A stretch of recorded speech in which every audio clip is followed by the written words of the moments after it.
다 같이 묵도하심으로 2021년 2월 21일 주일 예배를 시작하겠습니다.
여호와여, 주의 도를 내게 보이시고 주의 길을 내게 가르치소서. 주의 진리로 나를 지도하시고 교훈하소서. 주는 내 구원의 하나님이시니 내가 종일 주를 기다리나이다. 여호와여, 주의 긍휼하심과 인자하심이 영원부터 있었사오니 주여 이것들을 기억하옵소서. 여호와여, 내 젊은 시절의 죄와 허물을 기억하지 마시고 주의 인자하심을 따라 주께서 나를 기억하시되 주의 선하심으로 하옵소서. 여호와는 선하시고 정직하시니 그러므로 그의 도로 죄인들을 교훈하시리로다. 온유한 자를 정의로 지도하시며 온유한 자에게 그의 도를 가르치시리로다. 죄를 사랑하시는 하나님 아버지, 오늘도 저희를 주의 앞에 모이게 하시니 감사드립니다. 저희가 신령과 진정으로 주님을 예배할 수 있도록 이 시간 저희의 마음을 주장하옵소서. 예수님 이름으로 기도합니다. 아멘. 다 같이 일어나셔서 찬송가 15장 부르겠습니다.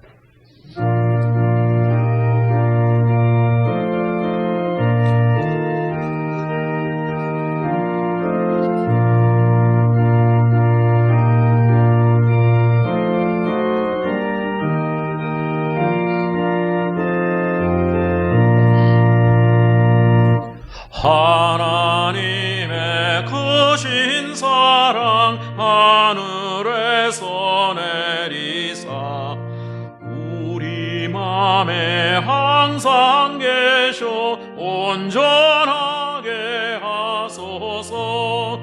우리 주는 자비하사 무한하시니 두려워서 떠는 자를 구원하여 주소서.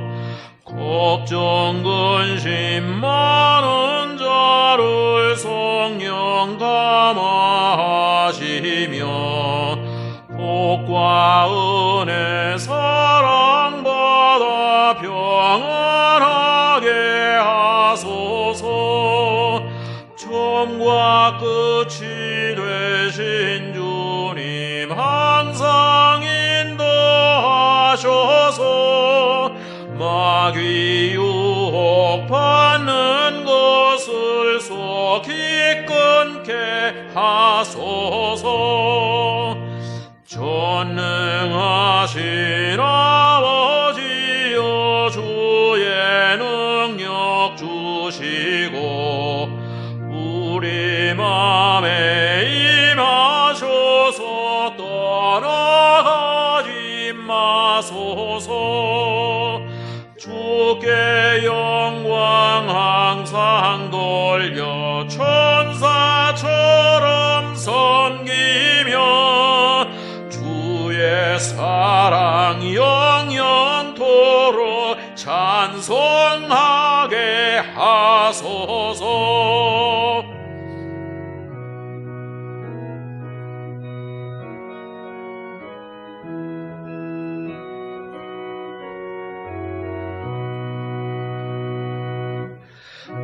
우리들이 거듭나서 흠이 없게 하시고 주의 크신 구원받아 온전하게 하소서.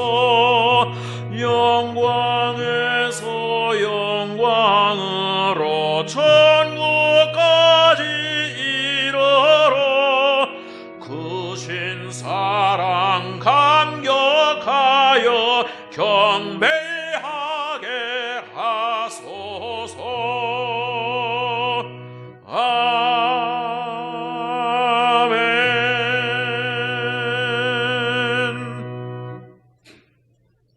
지난 한 주간을 돌아보며 참회 기도를 하나님 앞에 통성으로 잠시 드리겠습니다.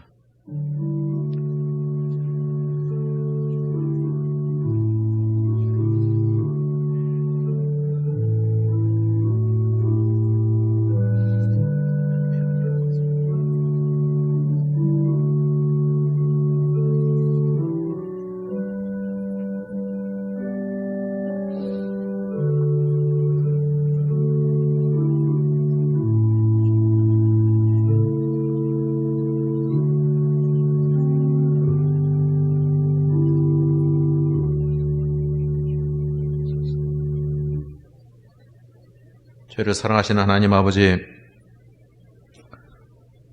오늘도 자격이 없고 흠과 허물로 가득 찬 저희를 하나님의 전에 불러주시니 감사드립니다. 오로지 십자가의 은혜로 말미암아서 저희가 주님을 예배할 수 있음을 이 시간 또한 고백합니다.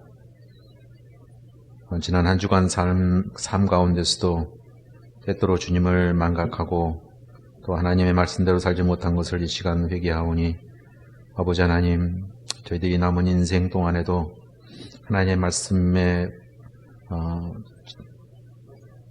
근거해서 이 삶을 꾸려나갈 수 있도록 주님 저희들을 주장하여 주시옵기를 원합니다. 저희가 때때로 세상 풍파에 세상의 유혹에 흔들릴 때마다 십자가를 바라보게 하시고 또 하나님께서 베풀어 주신 저희의 구원의 은혜를 늘 생각하며 헛된 삶을 살지 않도록 저희들을 주장하여 주시옵소서. 아버지 하나님, 저희가 얼마나 연약하고 부족한 존재인지를 날마다 깨달으며 그 가운데서 하나님의 영광을 다시 한번 저희 삶을 통해서 드러낼 수 있도록 은혜를 베풀어 주옵소서. 늘 참회와 회개하는 심령으로 살아가게 주님 도와주시고 성령을 소멸치 않는 삶을 살도록 주님 주장하여 주옵소서. 예수 이름으로 기도합니다. 아멘.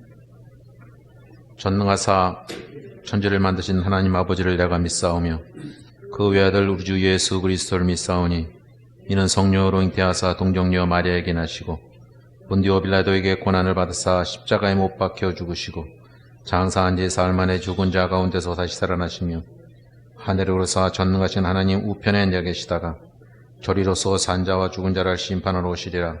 성령을 믿사오며 거룩한 공예와 성도가 서로 교통하는 것과 죄를 사하여 주시는 것과 몸이 다시 사는 것과 영원히 사는 것을 믿사옵나이다. 아멘. 다 같이 앉아서 찬송가 257장 부르겠습니다.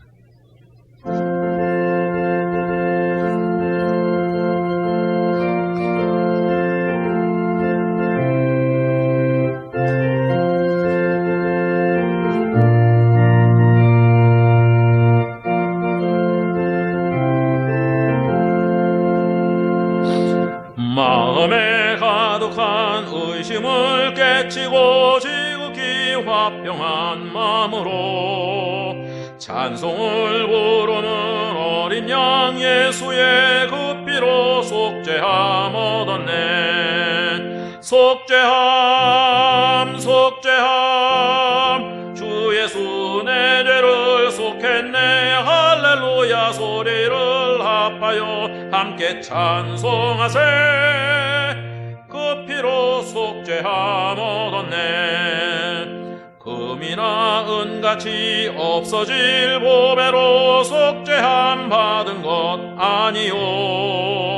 거룩한 하나님 어린 양 예수의 그 피로 속죄함 얻었네. 속죄함 속죄함 주 예수 내 죄를 속했네. 할렐루야 소리를 합하여 함께 찬송하세. 그 피로 속죄함 얻었네. 나 같은 죄인이 용서함 받아서 주 앞에 옳다함 얻음은 확실히 믿기는 어린 양 예수의 그 피로 속죄함 얻었네. 속죄함 속죄함 주 예수 내 죄를 속했네. 할렐루야 소리를 합하여 함께 찬송하세. 그 피로 속죄함 얻었네. 거룩한 천국에 올라간 후에도 넘치는 은혜의 찬송을 기쁘게 부르는 어린 양 예수의 그 피로 속죄함 얻었네. 속죄함 속죄함 주 예수 내 죄를 속했네. 할렐루야 소리를 합하여 함께 찬송하세. 그 피로 속죄함 얻었네.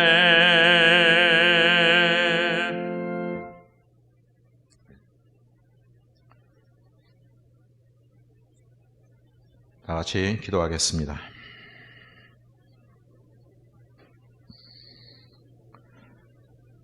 저를 사랑하시는 하나님 아버지, 지난 한 주간 하나님의 날개 아래 저희를 보호해 주심에 감사드립니다.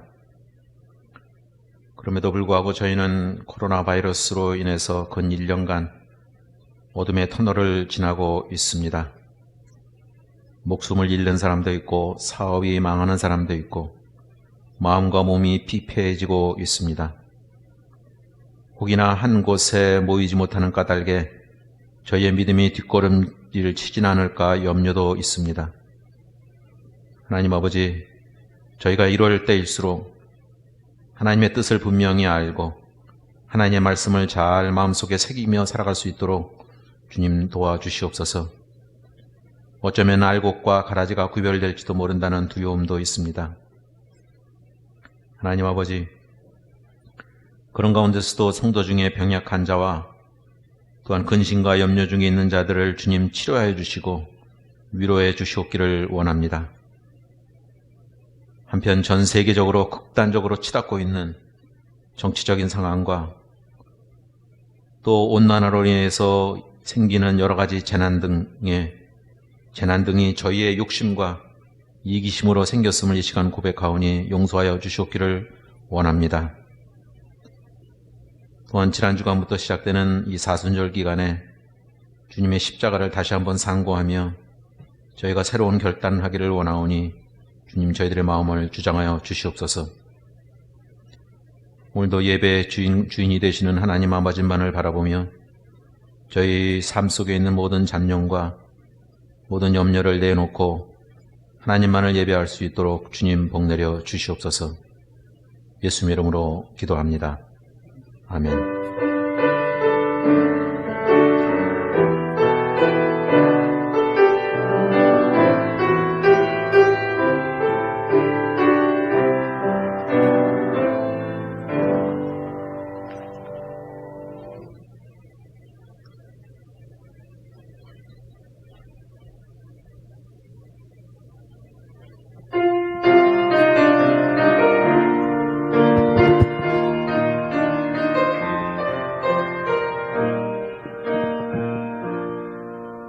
예수 우리들의 밝은 빛 은혜와 긍휼을 베푸시는 주 의의 길을 따라가는 주의 자녀들에게 항상 밝은 빛을 비추시네. 그는 구원의 주 하나님 공의로 세상을 다스리시네. 주를 경외하는 자들에게 부어주시는 놀라운 주님의 영광. 하늘에서 찬란하게 빛나는 주의 영광 이 땅에 오셨네. 어둠을 밝히고 새 생명 주시네. 기쁨의 노래를 예수님 높이 영광과 찬양 받으실 그 이름 경배합니다. 슬픔을 거두고 내게 자유 주시네. 기쁨의 노래를 영원한 나의 비 예수께 하늘에서 찬란하게 빛나는 주의 영광 이 땅에 오셨네. 어둠을 밝히고 새 생명 주시네. 영원히 빛나는 나의 예수님 높이 영광과 찬양 받으실 그 이름 경배합니다. 슬픔을 거두고 내게 자유 주시네. 기쁨의 노래를 영원한 나의 비 예수께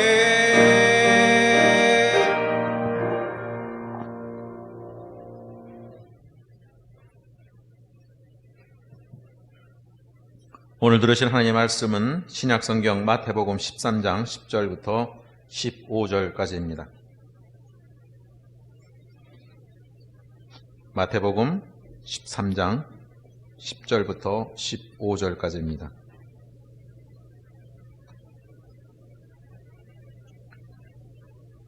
제자들이 예수께 나와 이르되 어찌하여 그들에게 비유로 말씀하시나이까?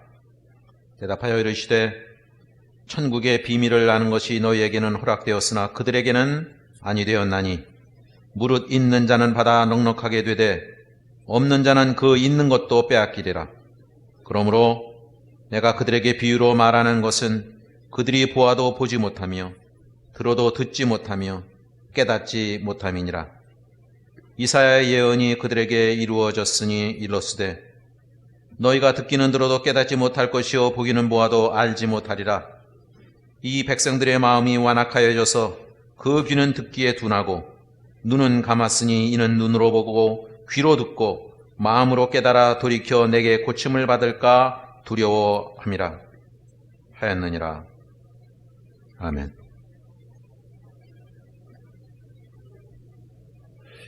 이번 달 마태복음을 묵상하면서 저의 묵상에서 반복되는 키워드가 하나 있었습니다. 그것은 바로 마음입니다. 그래서 오늘 설교는 2월달 제가 묵상한 큐티의 내용들을 어떻게 보면 정리한 거다, 그렇게 보아도 좋을 것 같습니다. 마태복음 11장에서 15장까지의 말씀들을 마음에 초점을 맞추고 쳐서 설교를 준비했습니다.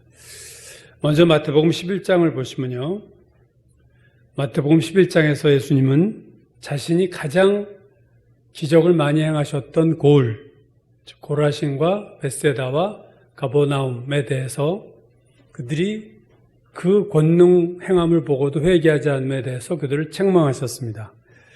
여러분, 그 다음에 한번 지도를 보시면요, 그 위치가 나와 있죠. 고라신과 벳세다와 가버나움은 갈릴리 호수 북쪽에 있는 마을들입니다. 그래서 그 지역에서 예수께서 많은 권능을 행하셨음에도 불구하고 그들이 예수님을 믿고 회개하지 않았다. 그래서 그 고라신과 벳세다에 대해서 21절, 22절 보시면 이렇게 말씀하셨어요. 화 있을진저 고라시나 화 있을진저 벳세다야. 너희에게 행한 모든 권능을 두로와 시돈에서 행하였다면 그들이 벌써 베옷을 입고 앉아 제에 앉아 회개하였으리라. 내가 너에게 이르노니 심판날에 두로와 시돈이 너희보다 견디기 쉬우리라. 두로와 시돈을 보시면 지중해 해변가의 도시들로 현재 레바논이죠. 이 지역이 베이루트 아래쪽에 있는 데인데 그 고대 페니키아 나라로서 해상무역이 활발했던 해상무역의 중심이요 부의 상징이었던 두 도시입니다. 그래서 이 무역으로 돈을 많이 벌어서 돈은 많았지만 우상숭배와 향락이 심했던, 그래서 바알과 아세라를 섬겼던 우상숭배 도시였습니다. 엘리야 선지자를 핍박했던 아하방의 그 아내인 이세벨이 바로 이 두로와 시돈 출신이죠. 근데 예수님 말씀은 만약에 너희들에게 행한 기적을 내가 두로와 시돈에서 행했었다면 그들은 벌써 베옷을 입고 죄를 뒤집어쓰고 다 회개했을 텐데 이 말씀하시는 거예요. 가버나움에 대해서는 23절, 24절에서 이렇게 말씀했습니다. 가버나움아 내가 하늘에까지 높아지겠느냐? 음부까지 낮아지리라. 내게 행한 모든 권능을 소돔에서 행하였더라면 그 성이 오늘까지 있었으리라. 내가 너에게 이르노니 심판날에 소돔 땅이 너보다 견디기 쉬우리라. 얼마나 사실 무서운 말씀입니까? 가버나움에서 행한 기적을 소돔 성에서 행했더라면 그 소돔 성이 불과 이왕으로 멸망하지 않고 지금까지 존속한 도시가 됐을 것이다. 이 말씀을 통해 볼 때 당시 그 고라신과 베스데다와 갈릴리, 즉 예수께서 많은 권능을 행했던 그 지역의 사람들이 얼마나 예수님의 말씀과 기적에 반응이 없었는가 하는 것을 능히 짐작할 수가 있습니다. 성경은 고침받고 은혜 받은 사람들 얘기를 하지만 그 외에 성경의 그 비하인드, 뒤에 있는 사람들의 마음은 이랬다는 거죠. 자, 11장에서 이 세 도시를 얘기했다면 다음 12장에서도 비슷한 상황이 계속되는데 12장 38절 보면요. 서기관과 바리새인들이 예수께 와서 묻습니다. 선생님, 우리에게 표적 보여주시기를 우리가 원합니다. 그러자 예수께서 그들에게 하신 말씀은 이거였어요. 악하고 음란한 세대가 표적을 구하나 요나의 표적 외에는 보여줄 것이 없다. 보일 표적이 없다. 요나의 표적, 요나가 물고기 뱃속에서 사흘 동안 있다가 다시 살아난 것처럼 예수께서 죽음에서 사흘 동안 계시다가 다시 부활하시겠다는, 즉 요나의 표적은 부활의 표적입니다. 그거 외에는 표적이 없다. 그러니까 오늘 예수께서 말씀하신 초점은 내가 너에게 요나의 표적을 보여줄게 하신 것이 아니라 표적을 보여달라고 하는 너희들에게 더 이상 보여줄 표적은 이제 없다. 왜냐하면 이미 예수께서 엄청난 표적을 행하셨기 때문에 그렇습니다. 이 마태복음 11장, 12장 오기 전에 앞쪽에서 보면 마태복음 4장에서부터 예수께서 공생애를 시작하셨는데 4장 23절 4절에요. 이런 말씀이 나오죠. 예수께서 온 갈릴리에 두루 다니사 그들의 회당에서 가르치시며 천국 복음을 전파하시며 백성 중에 모든 병과 모든 약한 것을 고치시니 모든 앓는 자 곧 각종 병에 걸려서 고통당하는 자, 귀신 들린 자, 간질하는 자, 중풍병자를 데려오니 그들을 고치셨다. 엄청난 치유 사역을 이미 앞에서 하셨어요.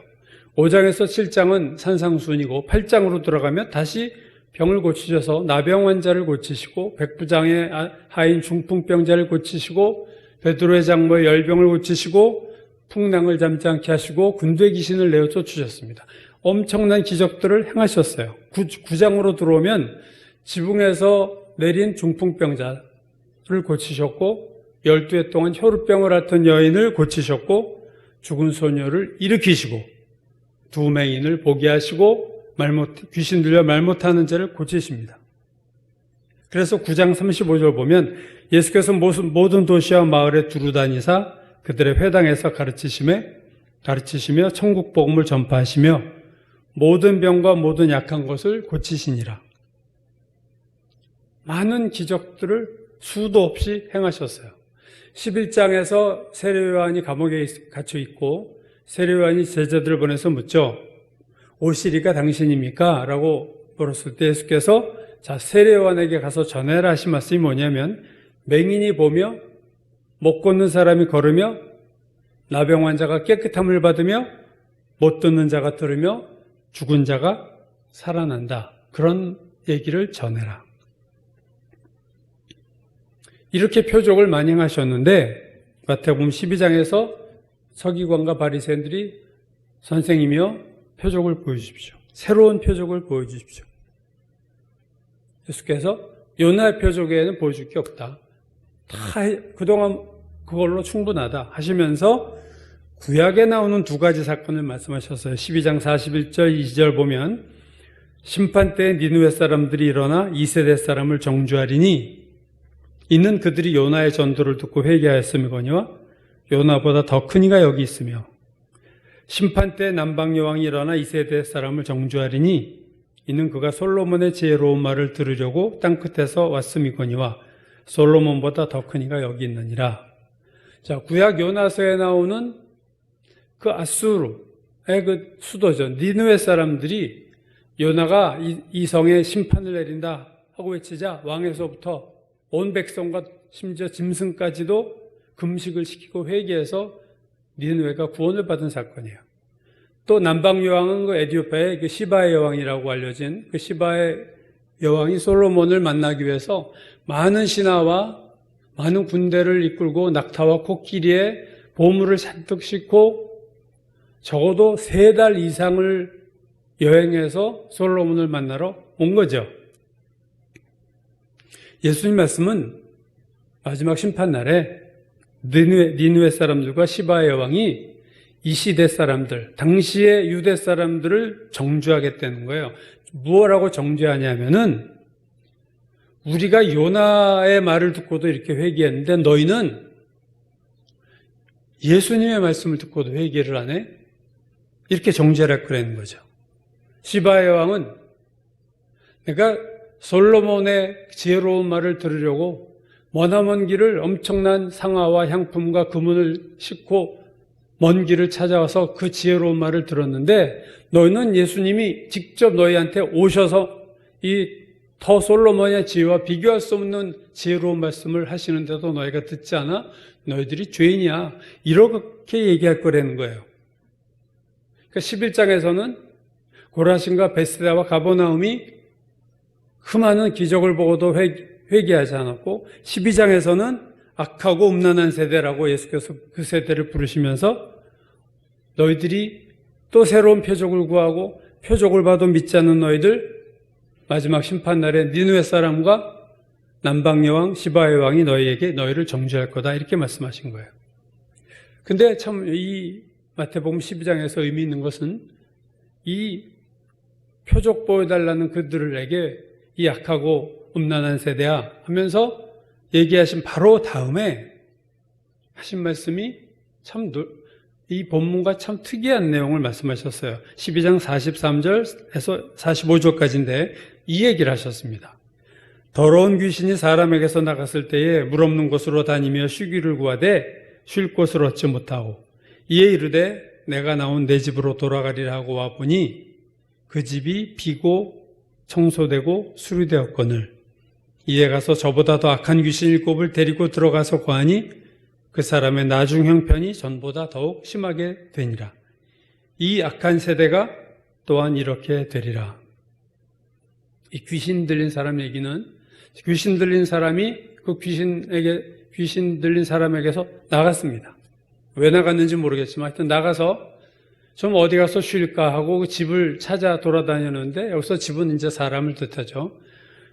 집이 별로 없어요. 쉴 만한 곳이 없자 다시 내가 먼저 있던 집은 어떤가 하고 이렇게 자기가 먼저 살았던 집, 그 사람에게 와보니 그 집이 텅 비었고 깨끗이 청소도 되어 있고 수리도 잘 돼 있다는 거예요. 그러자 이거 웬일이야 해가지고 자기보다 더 악한 귀신 7을 데리고 그 집에 다시 들어왔다는 거죠. 그래서 처음에는 귀신 하나만 살던 그 집에 이제는 7 귀신 데리고 들어와서 8 귀신이 사는 최악의 영적인 상황이 된 거예요. 왜 예수께서 바로 귀신 들린 사람 얘기를 하셨을까? 이건 그냥 귀신 들린 사람 얘기하시고자 하는 게 목적이 아니라 이 귀신 들린 사건을 통해서 이 악하고 표적만 구하는 표적을 행해도 믿지 않는 이 세대를 지적하시기 위해서 하신 말씀입니다. 그래서 귀신 얘기한 다음에 마지막에 이렇게 얘기하셨죠. 이 악한 세대가 또한 이같이 되리라. 이 악한 세대가 이같이 되리라. 귀신 하나가 들어갔던 게 귀신 8이 들어간 것과 같은 상태가 되리라. 예수님의 말씀을 믿지 않고 계속해서 표적만을 구하는 세대를 예수께서 귀신 들린 사람에 비유하셨다는 의미가 뭘까? 그 의미는 예수를 믿지 않고 표적을 행하셔도 믿지 않고 또 표적을 행하셔도 믿지 않고 그게 계속 반복되면 그의 영적 상태는 더욱 악화가 된다. 마치 귀신 하나 들렸던 사람이 나중에 귀신 8 든 것처럼 예수님을 계속해서 거부하고 또 거부하고 또 거부하면 그 사람들의 영적 상태는 처참한 상태가 된다는 것을 비유로 말씀하시는 거죠. 그러니까 예수님의 말씀은 이 악한 세대가 이렇게 되리라 하셨던 걸 보면 단지 서기관과 바리새인만의 문제가 아니고 그 당시 사람들의 영적인 상태가 이와 같다 하는 거죠. 그러니까 아까 새 고울 사건 11장에서도 그렇고 12장에서도 그렇고 예수님이 사역을 행하셨던 그 시대의 그 이스라엘 그 사람들의 그 상태가 참으로 악하고 음란한 세상적인 사람들이었다 하는 것을 우리가 알 수 있습니다. 그래서 이 귀신 하나 들렸던 사람이 나중에 8이 되는 것 같은 것은 그냥 귀신 들린 그 한 사람 얘기가 아니라 그 세대에 대한 얘기고 그 세대만이 아니라 모든 시대, 오늘날의 시대에도 적용되는 영적인 진리입니다. 오늘날도 예수님의 메시지를, 예수님의 하나님의 진리를, 예수님의 주시는 그 은혜를 계속 믿지 않고 거부하면 점점 더 어리석어지고 죄가 깊어지고 영적으로 비참한 상태가 된다는 거예요. 그래서 우리가 이미 보았듯이 로마서 1장에서 바울이 이러한 영적인 악화되는 현상을 이렇게 말했어요. 하나님을 알되 하나님을 영화롭게도 아니하며 감사하지도 아니하고 오히려 그 생각에 허망하여지고 미련한 마음이 어두워졌나니 스스로 지있다 하나 어리석게 되어 썩어지지 아니하는 하나님의 영광을 썩어질 사람과 새와 짐승과 기어다니는 동물 모양의 우상으로 바꾸었다. 처음에는 가벼운 죄 같았지만 하나님을 영화롭게 하지 않고 감사하지 않았던 죄가 마지막에는 파충류, 뱀이나 악어 같은 그 파충류를 신으로 섬기는 수준으로 영적 상태가 아주 악화된다는 거죠. 여러분, 한 개인의 영적인 상태나 한 시대의 영적인 상태는요, 항상 동일하지 않습니다. 영적 상태는 가변적이에요. 더 좋아지거나 더 악화되거나. 오늘 예수님의 말씀을 통해서 어떤 사람이 예수님의 복음을, 예수님의 말씀을, 예수님의 기적을 보고도 계속 거부하면 그 사람만의 문제가 아니라 영적인 개입이 있다는 것이 오늘 본문이 하고자 하는 말씀입니다. 바울도 고린도후서 4장 3절 이하에서 이렇게 말씀했죠. 만일 우리의 복음이 가리었으면 망하는 자에게 가려진 것이라. 그 중에 이 세상의 신이 믿지 않은 자들의 마음을 혼미하게 하여 그리스도의 영광의 복음의 광채가 비치지 못하게 함이니. 자, 믿지 않는 자들에게 복음이 가려진 이유는 그 사람이 의지적으로 거부한 것뿐만 아니라 그 사람의 마음을 혼미하게 하는 세상 신이 있다. 영적인 개입이 있었다. 이건 우리가 전도할 때도 참 생각해야 될 요소인데, 이 세상의 신이 혼미했다. 이 세상의 신이 누구냐? 십자가를 지시기 전에 예루살렘에 입성하신 예수께서 제자들에게 이런 말씀하셨어요. 요한복음 12장에서 이제 이 세상에 대한 심판이 이르렀으니 이 세상 임금이 쫓겨나리라. 또 요한복음에서 이 세상 임금이라는 표현을 예수님이 몇 번 쓰셨는데, 이 세상 임금은 고린도후서 4장 4절의 말은 이 세상 신이에요. 이 세상 임금이나 이 세상 신이나 같은 거죠. 에베소서 6장 12절 영적 전쟁의 대상을 얘기할 때 바울이 우리의 씨름은 혈과 육이 아니라 이 세상의 이 어둠의 세상 주관자들이다. 이 어둠의 세상 주관자들, 이 세상 신, 이 세상 임금, 이 세상 주관자들, 이게 뭐예요? 다 사탄입니다. 누가복음 4장에서 사탄이 예수님을 3번 시험하러 광야에서 3번 시험하는데 그 중에 이런 시험을 했어요. 마귀가 예수님을 이끌고 천하만국을 보여주면서 뭐라고 말했냐면 이 모든 권위와 영광을 내가 내게 주겠다. 이것은 내게 넘겨준 거다. 내가 받은 거야. 그래서 내가 원하는 자에게 줄 수 있어. 그러니까 사탄이 받았다는 게 뭐야? 천하만국의 권세와 영광을 받았다. 이게 이 세상을 내가 받고 있다. 이 세상이 내 손에 있다. 이 세상의 신이에요. 그래서 이 세상의 신이 믿지 않는 자들의 마음을 혼미케 해서 복음의 빛이 비치지 않게 막는다는 거예요. 여러분, 여기서 혼미하게 한다는 헬라어 단어는 눈을 멀게 한다는 뜻이에요. 그리고 눈을 멀게 한다 하는 이 헬라어 단어의 어원을 또 찾아보면요, 교만하게 하다라는 말입니다.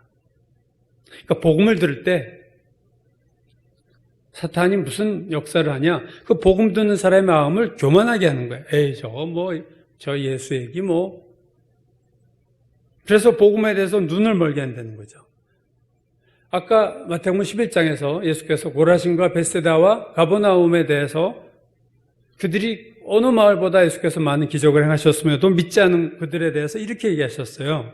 왜 그들이 회개하지 않았을까 했을 때 이렇게 말했습니다. 가버나움아, 내가 하늘까지 높아지겠느냐? 교만하다는 거예요, 가버나움이. 바로 다음 절에서 이렇게 말했어요. 아버지여, 이것을 지혜롭고 슬기는 자들에게는 숨기시고 어린아이들에게는 나타내심을 감사하나이다. 지혜롭고 슬기로운 자들에게 숨기셨다. 지혜롭고 슬기롭다고 생각하는 자들이 누구예요? 벳세다와 고라신과 가버나움, 교만함입니다. 내가 지혜롭고 내가 슬기로워. 하늘까지 높아지고. 그래서 예수께서 표적을 행하셔도 그 많은 기적을 보고도 그들이 회개하지 않는 이유입니다. 그 마음이 교만했기 때문에요. 그리고 교만의 배후에는 사탄의 역사가 있었다. 사탄은 교만해서 자기가 망한 자고, 따라서 사람들에게 자꾸 교만한 마음을 불어넣어요. 내가 잘 안다고 생각해요. 내가 다 알아서 잘 산다고 생각하게 만들어요. 예수 안 믿어도 나는 법 없이 사는 사람이라고 생각하게 만들어요. 복음을 듣는 자의 마음을 교만하게 합니다. 그 결과 그들이 안개 속을 헤매고 뿌연 몽롱한 상태에서 복음을 받아들이지 못하는 거예요. 이 행하신 표적을 믿지 않고 또 표적을 구하는 그 당시 세대에 대해서 귀신 들린 비유를 예수께서 하셨는데, 그 비유 중에서 눈에 띄는 부분은 이거예요. 그 사람에게서 나갔던 귀신이 쉴 만한 곳을 이렇게 찾다가 못 찾았죠. 그래서 먼저 살던 사람의 집으로 이렇게 돌아와 보니까 예수님이 이렇게 표현하셨어요. 그 귀신이 와 보니 그 집이 비었고 청소되었고 수리되었다. 자, 비었고 청소되었고 수리되었다. 이건 여러분 그 사람의 영적 상태입니다.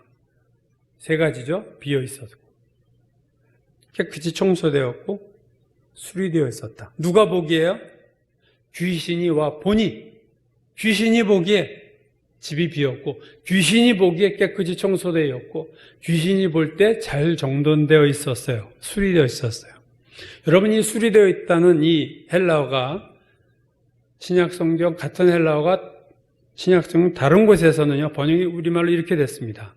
마태복음 23장 29절, 화 있을진저 외식하는 서기관들과 바리새인들이여, 너희는 선지자들의 무덤을 만들고 의인들의 비석을 꾸미며 수리했다는 말을 비석을 이렇게 꾸미는 거, 장식하는 거.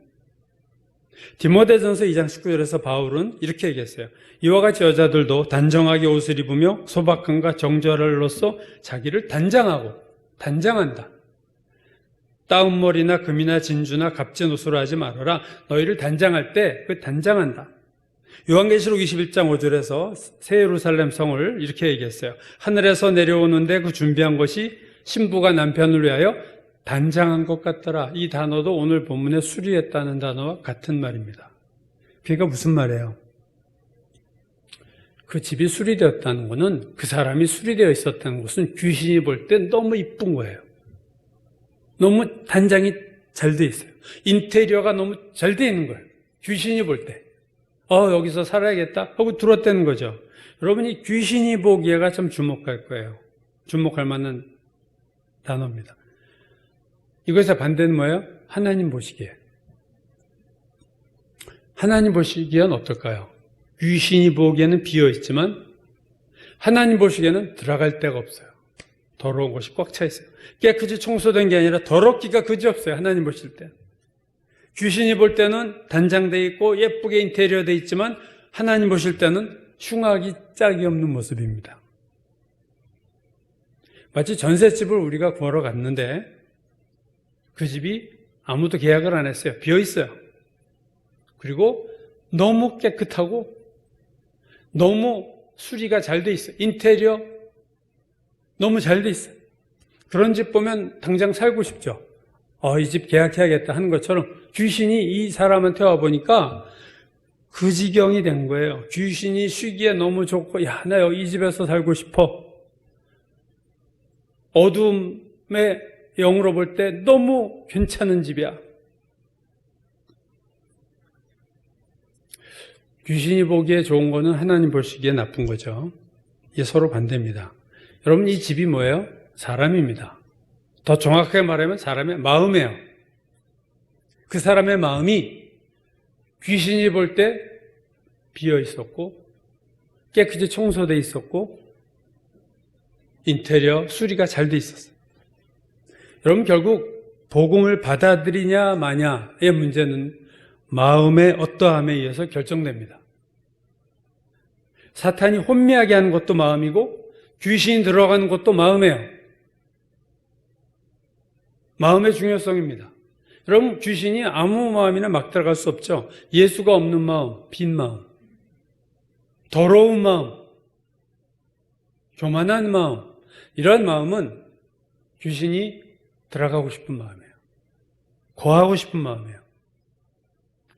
마태복음 15장에서 서기관과 바리새인들이 예수님 제자들이 손을 씻지 않는 것에 대해서 시비를 걸었어요. 뭐에 먹을 때 손 안 씻느냐? 할 때 예수께서 너희들 더러운 게 뭔 줄 알아? 하고 하신 말씀이 있습니다. 19절 20절 보시면 15장 마음에서 나오는 것은 악한 생각과 살인과 간음과 음란과 도둑질과 거짓과 비방이니 이런 것들이 사람을 더럽게 하지 씻지 않은 손으로 먹는 게 사람을 더럽게 하는 게 아니야.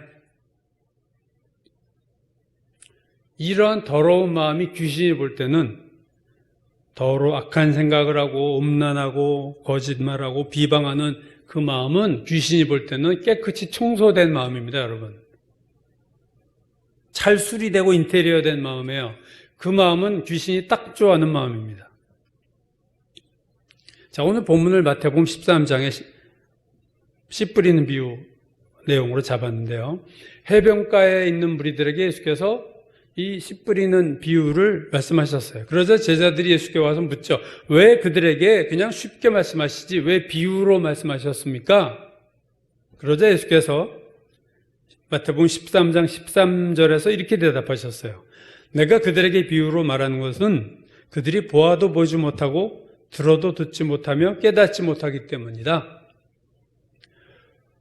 봐도 기적을 봐도 보지 못하고 복음을 들어도 듣지 못하고 깨닫지를 못해. 왜 보기는 보고 듣기는 들어도 깨닫지 못하는가?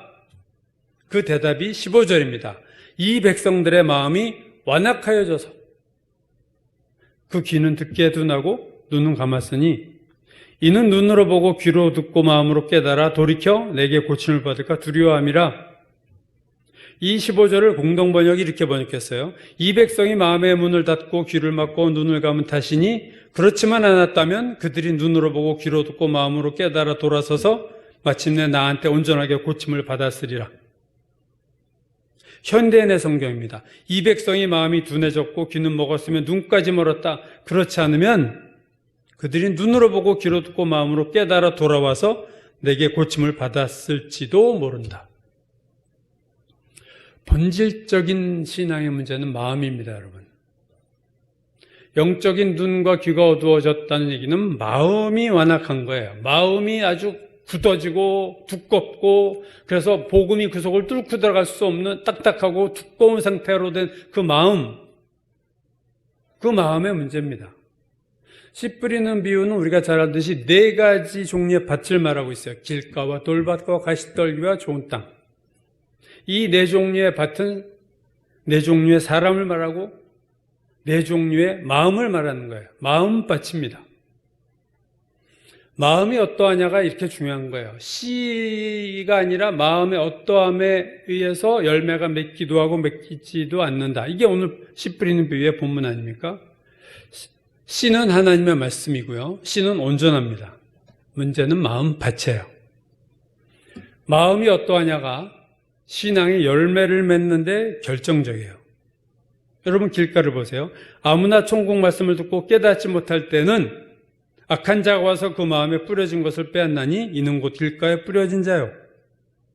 말씀을 듣고 깨닫지 못해요. 그 마음이. 그때는 악한 자, 이거 새로 비유했죠. 새가 와서 길에 떨어진 씨를 쪼아 먹었어요. 악한 자, 사탄이 와서 그 마음에 뿌려진 것을 빼앗는다. 말씀을 듣고도 깨닫지 못하면 그 마음에 이렇게 뒹굴고 있는 하나님 말씀을 사탄이 다 가져가 버린다. 말씀이 다 없어져 버린다. 그거예요. 돌밭은 어떤 마음입니까? 돌밭에 뿌려졌다는 것은 말씀을 듣고 즉시 기쁨으로 받되 그 속에 뿌리가 없어 잠시 견디다가 말씀으로 인해 혼란이나 박해가 일어날 때는 곧 넘어진다. 말씀을 듣고 기쁨이 있었다. 깨달음이 좀 있었겠죠. 길가와 달리. 근데 그 밑에 마음 속에 돌이 있어요. 그래서 뿌리를 내리지 못해서 시들어 버렸다. 이 단단한 돌이, 길가는 단단한 게 위에 있었다면 돌밭은 속에 있어요. 이 단단한 돌이 제가 자아라고 그랬죠. 육신적 강한 자아. 말씀을 밀어내는 자아. 그것 때문에 말씀이 들어가지 않는 자아. 가시떨기 밭이요. 가시떨기에 뿌려졌다는 것은 말씀을 들으나 세상의 염려와 재물의 유혹에 말씀이 막혀 결실하지 못하는 자다. 가시떨기 밭도 말씀이 막혔어요. 근데 이번엔 돌이 아니라 세상의 염려와 물질에 대한 유혹이에요. 즉 세상입니다. 세상이 막아버렸어요. 좋은 땅은요. 좋은 땅에 뿌려졌다는 것은 말씀을 듣고 깨닫는 자니 결실하여 어떤 것은 100배, 어떤 것은 60배, 어떤 것은 30배가 되느니라. 좋은 땅과 같은 마음은 말씀을 듣고, 2번째 깨닫고, 3번째 열매를 맺었다. 길가는요, 새가 씨를 쪼아 먹었어요. 즉 마귀의 영적 공격으로 말씀을 놓칩니다. 마귀의 영적 공격이 있어요. 길가에. 돌밭은요, 내 속에 강한 자아가 있어요. 가시떨기 밭은요, 세상에서 들어온 것, 세상에 대한 것 때문에 열매를 못 맺어요. 결국 열매 맺지 못하는 마음은 3가지의 공격을 받아서 그래요. 첫 번째는 마귀의 공격을 받았고, 2번째는 세상의 공격을 받았고, 3번째는 육신의 자아, 그 자아가 나를 망하게 하는 거예요. 마음에 안팎의 공격이 있죠. 마귀의 공격이 있고 세상의 공격이 있고 안에서는 내 자아가 있어요. 육신이 공격을 해요. 이 4가지 종류의 밭, 길가와 돌밭과 가시떨기와 좋은 땅은 다시 분류하면 3가지예요. 듣고도 깨닫지 못하는 마음, 2번째, 이게 길가죠. 듣고도 깨닫지 못하는 마음, 길가. 2번째, 듣고 깨달으나 결실하지 못하는 마음, 이게 돌밭하고 가시떨기입니다. 세 번째는 듣고 깨닫고 열매 맺는 밭. 모든 신자도 세 수로 나눠져요. 말씀을 들어도 깨닫지 못하는 신자가 있고, 말씀을 들어서 깨닫기는 하는데 열매가 없는 신자가 있고, 이게 이제 돌밭이나 가시떨기야. 말씀을 듣고 깨달을 뿐 아니라 열매까지 맺는 신자가 있습니다. 여러분이 자가진단 한번 해보시죠. 나는 어떤 마음밭을 가지고 있는 사람인가? 결국 신앙은 무엇에 의해서 그 사람의 신앙이 결정됩니까? 마음에 의해서 결정됩니다. 길가는 깨달음이 없는 마음을 가진 신자예요. 돌밭과 가시떨기 신자는 결단하는 마음이 없어요. 깨닫는 마음은 있는데 결단하는 마음이 없어요. 반면 좋은 땅은 말씀을 듣고 깨닫는 마음 플러스 그 마음을 깨달을 뿐 아니라 결단하는 마음을 가져서 열매까지 맺는 신자입니다. 여러분, 깨달음이 없으면요, 참 이거 중요한데 성경을 읽어도 깨달음이 없어. 큐티를 해도 깨달음이 없어. 설교를 들어도 깨달음이 없어. 백약이 무효예요. 백약이 무효예요. 마음이 마치 하나님의 말씀에 대해서 방수 기능을 해요. 물이 못 들어오게 하는 게 방수 아닙니까? 하나님 말씀이 못 들어오게 방수 처리하는 것처럼 아무리 말씀을 쏟아붓고 아무리 성역 공부를 하고 아무리 예수를 수십 년 믿어도 깨달음이 없어요. 이게 정말로 이건 좀 영적으로 참 무서운 상태예요. 그러니까 결국 무지예요. 신앙생활 오래 해도 무지예요, 영적으로. 하나님의 기적 역사를 보아도 눈이 멀어서 한번 놀라고 끝나요. 이 결단이 없는 또 마음은요, 은혜는 늘 받는데 깨달음도 있고 마음도 뜨거움도 있고, 그런데 결단을 못해서 열매가 없어요. 회개의 열매가 없어요. 삶의 열매가 없어요. 늘 하는 행동이 삶이 똑같아요. 입술에 열매가 없어요. 늘 말이 변하지 않아요. 10년 전 했던 말 지금도 그 똑같은 말을 하고 있고, 말습관이 변하지를 않고, 회개의 열매도 없고, 행동의 열매도 없고, 성품의 열매도 없어요. 이게 성령의 열매죠. 온유하고 오래 참고, 이 성품의 열매도 없어요. 늘 깨닫는데 좋았는데 오늘 은혜 받았고 그 말씀이 그런 뜻이었구나, 감동이 오고 마음이 뜨거워지는데 성품이 안 변해, 행동이 안 변해, 입술이 안 변해, 회개가 열매가 없어. 씨 뿌리는 비유가 말씀하고 있는 거는 초점은요, 마음이 중요하다는 거예요. 마음이.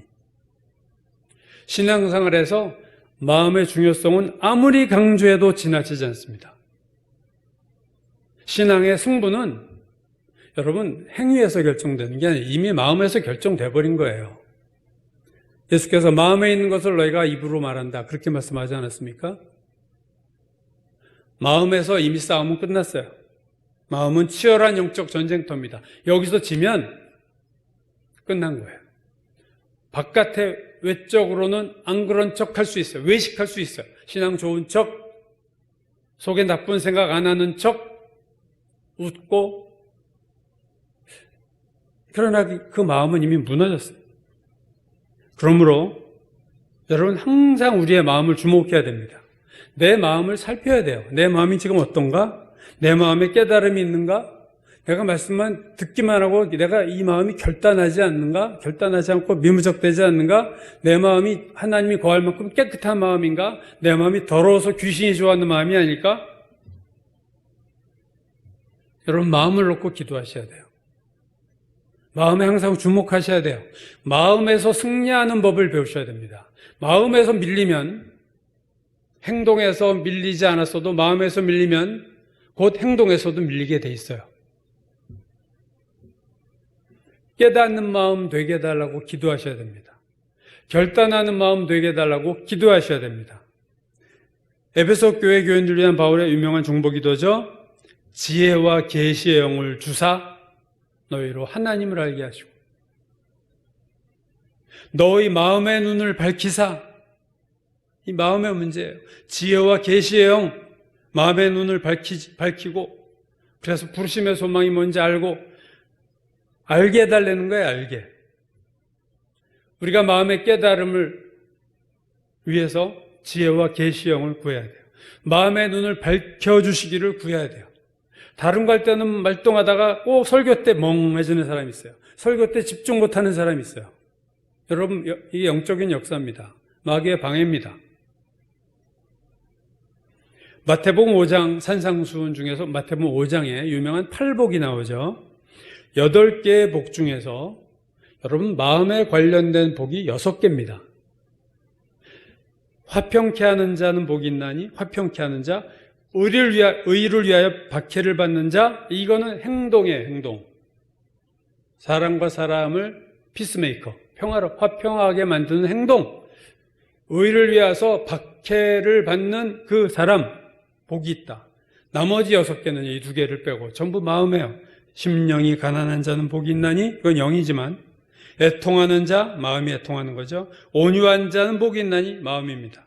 의에 줄이고 목마른 자, 그런 마음을 가진 자는 복이 있나니, 궁휼히 여기는 자는 복이 있나니, 궁휼히 여기는 마음, 마음이 청결한 자는 복이 있나니. 여러분, 8복에서 6가지가 마음에 대한 복이에요. 마음이 복받은 사람이 진짜 복받은 거예요. 돈 없어도, 물질 없어도 마음의 복을 받은 사람이 진짜 복입니다. 물질과 생활과 모든 것은 여유롭고 풍요한데 이 마음밭이 엉망진창인 사람들이 얼마나 많습니까?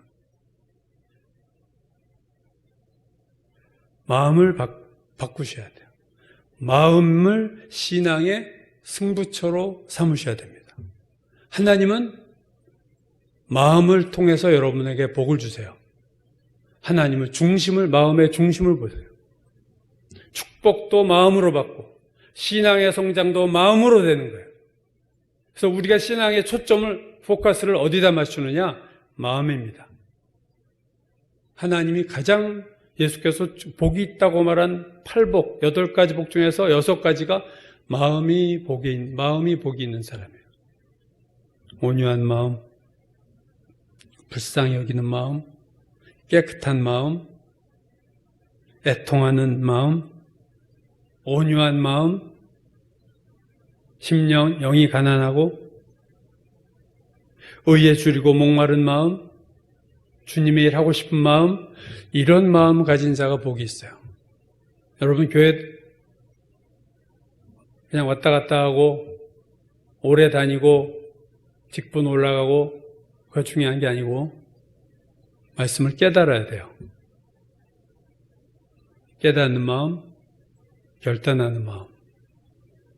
하나님 말씀에 귀가 열리고 말씀에 눈이 열리고 주님 마음의 눈이 밝아져서 말씀을 들을 때 큰 깨달음이 오고 그 깨달음을 그대로 마음에서 다시 없애버리는 것이 아니라 나의 삶으로 연결시키는 결단한 마음 주셔서 내 신앙이 하나님 앞에 늘 건강하게 자라게 하시고 하나님이 내 마음을 통해서 하나님의 복이 흘러들어오는 마음이 되게 나를 축복하여 주옵소서.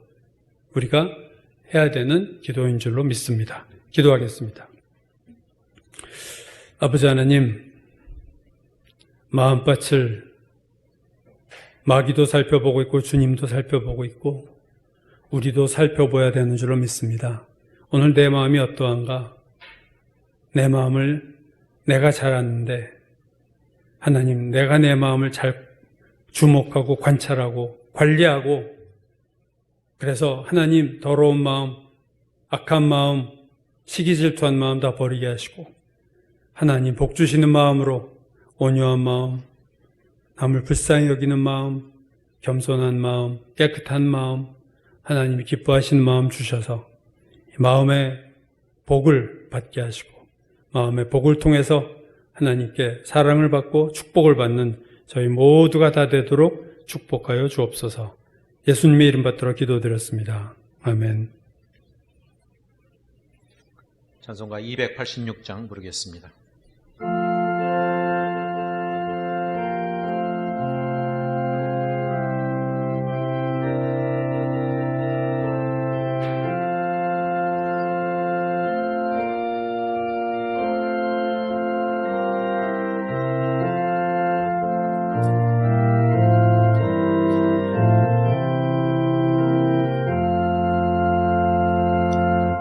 주 예수님 내 맘에 오사 날 붙들어 주시고 내 마음에 새 힘을 주사 늘 기쁘게 하소서. 사랑의 주 사랑의 주 내 맘속에 찾아오사 내 모든 죄 사하시고 내 상한 맘 고치소서. 주 예수님 내 맘에 오사 내 소원 다 아시고 내 무거운 짐 맡아주사 참 평안을 주소서. 사랑의 주 사랑의 주 내 맘속에 찾아오사 내 모든 죄 사하시고 내 상한 맘 고치소서. 주 예수님 내 맘에 오사 날 정결케 하시고 그 은혜를 내 맘에 채워 늘 충만케 하소서. 사랑의 주 사랑의 주 내 맘속에 찾아오사 내 모든 죄 사하시고 내 상한 맘 고치소서.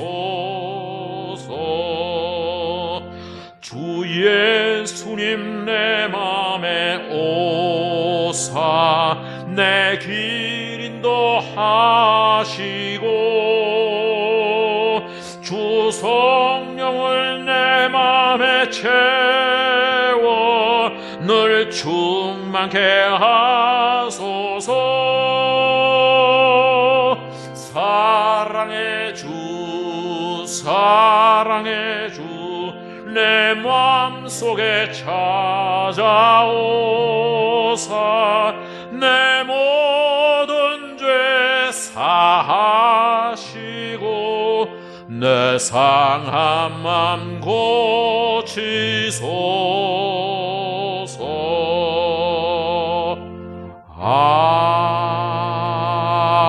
아멘.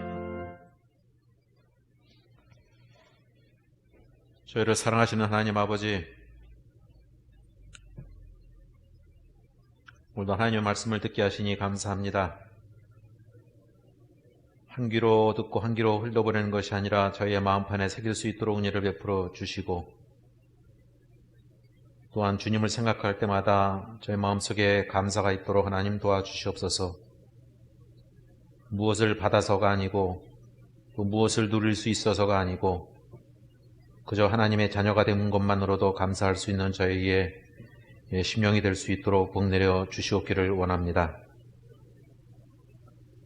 저희의 필요한 것들을 모든 것들을 공급해 주시는 하나님의 은혜에 감사하며 주님께 예물을 드립니다. 주님, 받은 것에 대한 감사가 아니라 미리 드릴 수 있는 저희가 될 수 있도록 주님 복내려 주시옵소서. 특별히 어려운 기간 중에 물질적으로 어려움이 없도록 하나님의 백성들을 지켜주시고 저희들의 삶을 지켜주시옵기를 원합니다. 저희의 삶과 시간과 정성을 모두 드릴 수 있도록 주님 저희들을 주장하시고 하나님의 은혜를 늘 사모하는 저희가 될 수 있도록 복내려 주시옵소서. 예수님의 이름으로 기도합니다. 아멘.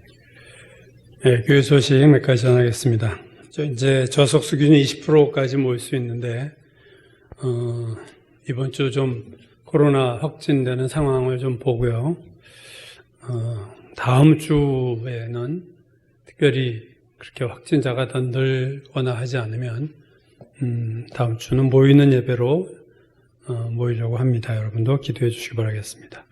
지난 금요일부터 우리가 수요일부터 사순절이 시작됐죠. 4월 4일이 부활주일인데 그 전인 4월 3일까지가 주일 빼고 사순절입니다. 이 기간, 코로나 기간 중에 맞이하는 사순절에 여러분 좋은 또 기회가 될 수도 있거든요. 더 깊이 하나님과의 관계로 들어갈 수 있는 그런 여러분 되시기 바랍니다. 기도 제목을 좀 나누면요. 코로나로 인해서 각국이 다 난리인데, 하여튼 우리나라도 이 건강, 경제, 그리고 또 예배가 참 어려움 속에 있습니다. 이 나라에 하나님 은혜를 주시기를 기도하시고, 또 미국과의 관계가 자꾸 멀어지고 우리가 친중으로 가면서 양자택일의 결정을 바이든 정부가 더 강하게 압박하고 있는데 이게 참 걱정이 사실은 되는, 그래서 안보와 외교에 있어서 한국과 미국이 전례 없는 상황이 되고 있습니다. 나라를 위해서 기도해 주시고, 한국 교회를 코로나 중에 지켜주시고, 교회에서 자꾸 코로나 확진되는 일 없게 지켜주시고, 교회가 회개하고 새로운 변화의 계기로 삼을 수 있는 우리 교회들이 되게 기도해 주시기 바라겠습니다. 탄자니아 박용우 장영희 2분, 파키스탄 정재와 이해란 2분 위해서 기도해 주시고, 하늘꿈학교 아이들 지금 방학 중인데 위해서 그 아이들과 졸업생들 기도해 주시기 바라겠습니다.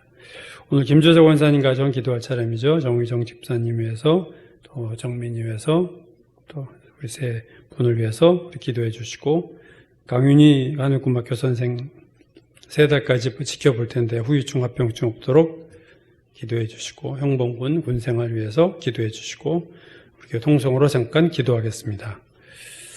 아버지 하나님, 우리 가운데 하늘이신 하나님, 여호와 복된 저희들에게 하소서. 주여 예배들을 하나님 주께서 도우시고, 하나님 이 나라의 경제와 이 나라의 아버지 건강상 어려움 없게 하시고 도우소서. 하나님 이 나라의 교가 아버지 정말로 잘 끌고 나갈 수 있게 도와주시고, 교회를 정말 하나님 새롭게 변화시켜 주시고, 2분의 사역, 건강, 도정 파키스탄 현진 2분의 사역도 부탁합니다. 하나님과 아이들을 축복하시기를 원하고, 주여 우리 휴태 안에 은혜를 주시고, 자권사님, 우리 집사님, 정민이 하나님 기억하시고 도우시고, 김은희 선생 하나님 치유하시고 깨끗하게 낫게 하시고, 범위 하나님께서 지켜주시옵소서. 주여 믿습니다.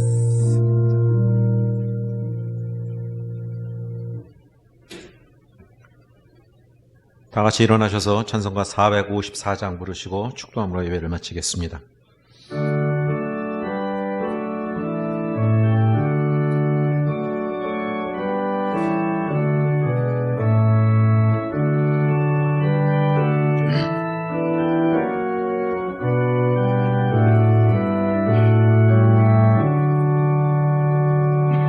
주와 같이 되기를 내가 항상 원하니, 온유하고 겸손한 주의 마음 주소서. 세상에서 우리가 나그네로 있을 때 주의 형상 닮아서 살아가게 하소서. 비록 작은 새라도 돌보시는 나의 주, 나와 함께 계시어 나를 지켜주소서. 마음이 깨끗하기를 내가 항상 원하니, 악한 마음을 버리고 살아가게 하소서. 주와 같이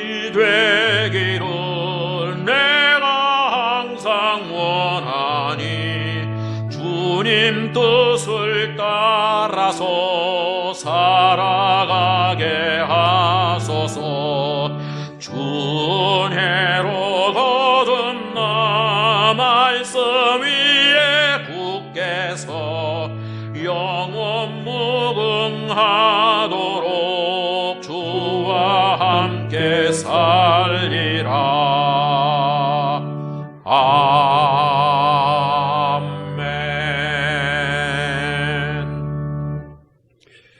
우리 마음속에 찾아오시는 주님이 우리 마음에 편안히 거하실 수 있는 마음이 되기를 원합니다.